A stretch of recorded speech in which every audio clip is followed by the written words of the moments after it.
नमस्कार, आप देख रहे हैं द बिहार टॉप। मैं हूं आदेशपुरी। देश की सर्वोच्च भर्ती इकाई संघ लोक सेवा आयोग यानी कि यूपीएससी ने FAQ फ्रीक्वेंटली आस्क्ड क्वेश्चन, वैसे प्रश्न जो कि बार बार छात्रों के द्वारा यूपीएससी से पूछे जाते हैं, उसको लेकर एक सूची जारी की है और अपने जो उसमें तर्क जो हैं, अपनी बातें जो हैं, उनके जवाब जो हैं, वो आयोग के द्वारा रखा गया है।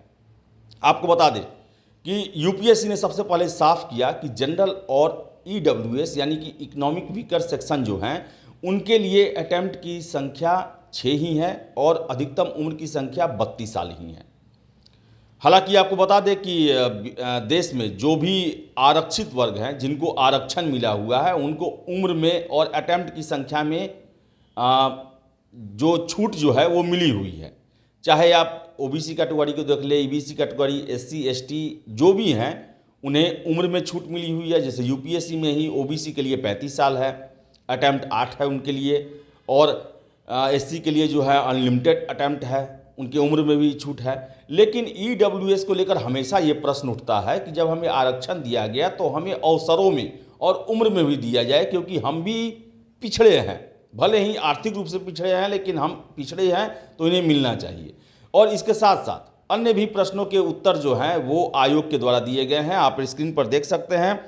आपको विस्तार से हम बताते हैं कि संघ लोक सेवा आयोग ने सिविल सेवा PT परीक्षा 2023 में शामिल होने वाले अभ्यर्थियों के लिए बहुधा पूछे जाने वाले प्रश्न जो हैं वो उसके उत्तर जारी किए हैं। इसके अनुसार किसी कारण परीक्षा में शामिल नहीं हो सके तो अटेम्प्ट गिना जाएगा या नहीं, किसी कारण से परीक्षा के लिए अयोग्य घोषित किए गए हैं, उम्मीदवारी रद्द की जाती है तो भी उसे अटेम्प्ट के रूप में गिना जाएगा कि नहीं। आपको बता दें कि सामान्य और आर्थिक रूप से कमजोर वर्ग श्रेणी के अभ्यर्थी 6 बार परीक्षा में शामिल हो सकते हैं। ओबीसी और PW कैटेगरी में शामिल अभ्यर्थियों की अधिकतम 9 बार परीक्षा में शामिल हो सकते हैं। अनुसूचित जाति और अनुसूचित जनजाति के अभ्यर्थी के लिए अटेम्प्ट निर्धारित नहीं है, वह निर्धारित आयु सीमा तक परीक्षा में शामिल हो सकते हैं।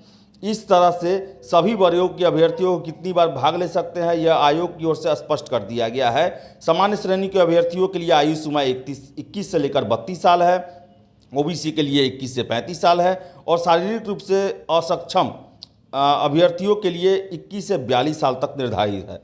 सिविल सेवा की प्रारंभिक परीक्षा 28 मई को निर्धारित है और आवेदन 21 फरवरी तक स्वीकार किए जाएंगे। तो आप देख सकते हैं कि यूपीएससी के द्वारा जो है ये फ्रीक्वेंटली आस्क्ड क्वेश्चन के उत्तर दिए गए हैं, वो उत्तर हैं जिसके प्रश्न छात्रों के द्वारा बारंबार किए जाते हैं और आयोग ने स्पष्ट कर दिया है अपनी तरफ से।